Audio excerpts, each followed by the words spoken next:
Hello everyone, आज हम class 10th में एसएसटी पढ़ेंगे। ज्योग्राफी का सेकंड चैप्टर कृषि पार्ट 1। भारत में कृषि भूमि संसाधनों का उपयोग करके फसलों का उत्पादन करना कृषि कहलाता है। भारत कृषि की दृष्टि से एक महत्वपूर्ण देश है कि 2/3 जनसंख्या कृषि कार्यों में संलग्न है। कृषि एक प्राथमिक क्रिया है जो हमारे लिए अधिकांश खाद्यान्न उत्पन्न करती है। कृषि खाद्यान्नों के अलावा यह विभिन्न उद्योगों के लिए कच्चा माल भी पैदा करती है।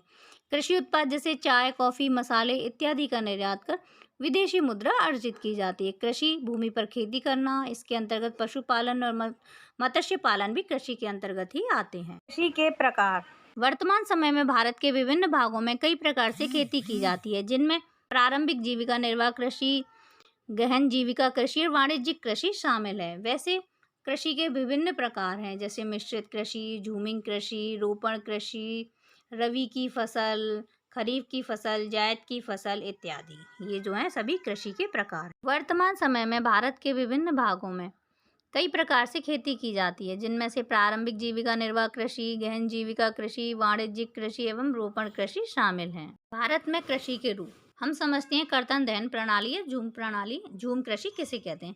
यह कर्तन दहन प्रणाली कृषि है। किसान जमीन के टुकड़े साफ करके उन पर अपने परिवार के भरण पोषण के लिए अनाज व अन्य खाद्य फसलें उगाते हैं। जब मृदा की उर्वरता कम हो जाती है तो किसान उस भूमि के टुकड़े से स्थानांतरित हो जाते हैं और कृषि के लिए भूमि का दूसरा टुकड़ा साफ करते हैं। कृषि के इस प्रकार के स्थानांतरण से प्राकृतिक प्रक्रियाओं द्वारा मिट्टी की उर्वरता शक्ति बढ़ जाती है।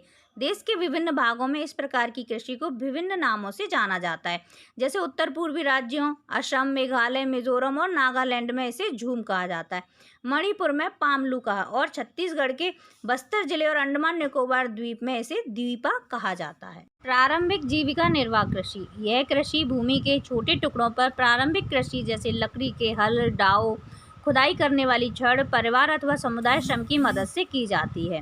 इस प्रक्रिया में किसान द्वारा उर्वरक एवं आधुनिक तकनीकों का प्रयोग नहीं किया जाता है, इसीलिए इस प्रकार की कृषि को कम उत्पादकता कृषि भी कहते हैं। गहन जीविका कृषि इस प्रकार की कृषि उन क्षेत्रों में की जाती है जहां भूमि पर जनसंख्या का दबाव अधिक होता है। यह श्रम गहन खेती है जहां अधिक उत्पाद के लिए अधिक मात्रा में रासायनिक निवेशों और सिंचाई का उपयोग किया जाता है। वाणिज्यिक कृषि इस प्रकार की कृषि के मुख्य लक्षण आधुनिक निवेशों जैसे अधिक पैदावार देने वाले बीजों, रासायनिक उर्वरकों और कीटनाशकों के प्रयोग से उच्च पैदावार प्राप्त करना है। कृषि के वाणिज्यिकरण का स्तर विभिन्न प्रदेशों में अलग अलग है, जैसे हरियाणा और पंजाब में चावल एक वाणिज्यिक फसल है, परंतु उड़ीसा में यह एक जीविका फसल है। रोपण कृषि एक प्रकार का वाणिज्यिक खेती है। इस प्रकार की खेती में लंबे चौड़े क्षेत्र में एक फसल बोई जाती है। रोपण कृषि व्यापक क्षेत्र में की जाती है और अत्यधिक पूंजी और श्रमिक की सहायता से की जाती है। इससे प्राप्त सारा उत्पादन उद्योगों में कच्चे माल के रूप में प्रयोग होता है। भारत में 3 शस्य ऋतुएं हैं, रबी, खरीफ और जायद। भारत में शस्य प्रारूप भारत में 3 शस्य फसल ऋतु हैं, रबी, खरीफ और जायद। रबी की फसलें यह फसलें अक्टूबर नवंबर में बोई जाती हैं और मार्च अप्रैल में काट ली जाती हैं, जैसे आलू, जौ, सरसों, चना, राई, गेहूं, मटर इत्यादि। और इन्हें याद करने की ट्रिक है, आज सच में राई में गेम खेला। खरीफ की फसलें यह फसल जून जुलाई में बोई जाती हैं और नवंबर दिसंबर में काट ली जाती हैं, जैसे अरहर, गन्ना, धान, बाजरा, ज्वार, मक्का, तिलहन आदि। ये खरीफ की फसलें हैं।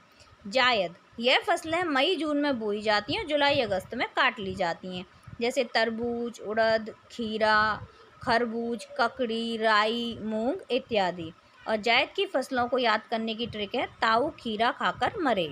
चैप्टर से रिलेटेड कोई भी डाउट या कोई भी क्वेरी हो तो आप कमेंट बॉक्स में जाकर पूछ सकते हैं।